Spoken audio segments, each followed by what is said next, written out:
The recollection of her leaving is still sharp in my mind. It wasn't a scene filled with fiery arguments or tearful entreaties. Instead, it was a quiet, piercing moment, the kind that wounds deeply because it leaves no closure, no confrontation. She simply said, "I've found my way with him now. I'm sorry, it's over."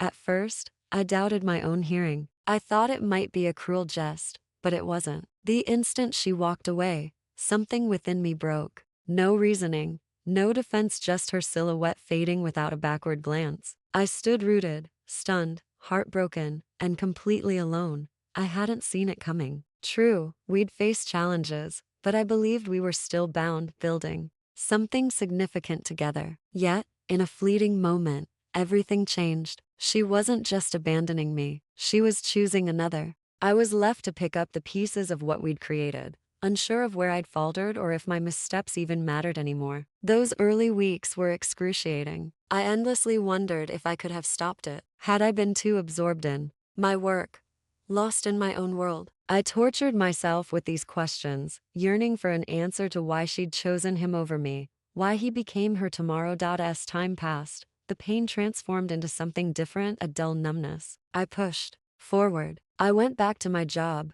tried reconnecting with friends, and filled my hours with distractions to keep her memory at bay. The silence between us was deafening, yet I knew I had to accept it, as she had made her choice. She had moved on, and I had to do the same. Days turned into weeks, then months. Slowly, I began to rebuild myself. I started feeling like myself. Again, not the man she left behind, but someone new, more enduring. I began to think solitude was better suited for me. Still, in quiet moments, her memory lingered. I knew I should feel rage, but instead, I felt empty. A year went by, and the pain softened. Thoughts of her no longer cut as deeply. I was coping, or so I thought. Life marched on, and I was simply carried along. Then came the knock. It froze my world. I wasn't expecting anyone, so I questioned my senses at first. But the sound came again, a gentle, hesitant tap at my door. My heart raced before I even touched the handle. I knew who it was. There she stood,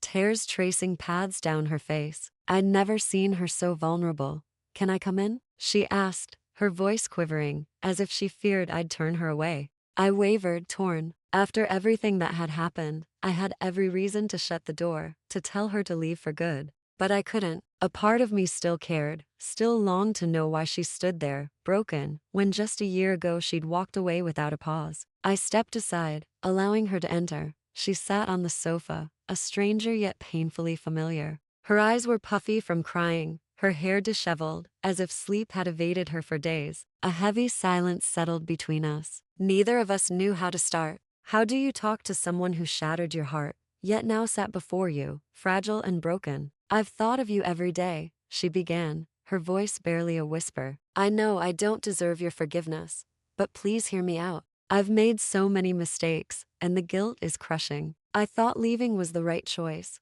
but I was terribly wrong." I remained silent, unsure of what to say. She'd left me for him. For a year, I'd lived with the reality of her with someone else, and now she was in my home, begging for absolution. "I thought I loved him," she continued, her voice trembling. "But I didn't. I was just running from my fears. I thought I needed someone else to be happy, but I was lying to myself. I miss you so much. I miss what we had."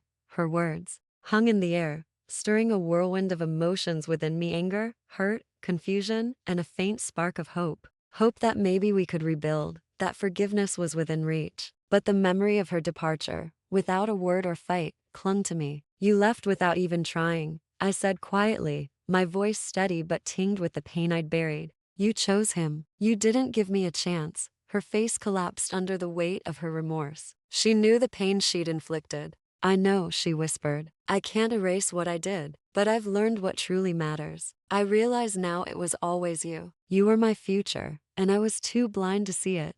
I wanted to believe her truly, but I wasn't the same man anymore. The one she left had grown stronger, had moved on. We couldn't just pick up where we'd left off. "I'm sorry," I said softly, my voice faint, "but I don't know if I can trust you again. You made your choice, and I've had to live with it." She didn't reply, only nodded, tears still streaming. I saw her pain, but there was no going back. I hope you find what you're looking for, I said, standing. I hope you find the happiness you deserve. She rose, wiped her eyes, and walked out. This time, as I watched her leave, it wasn't with heartbreak but with calm. Letting go was never simple, but in that moment, I knew I'd chosen what was right for me. I had moved forward, and now I could finally let her go.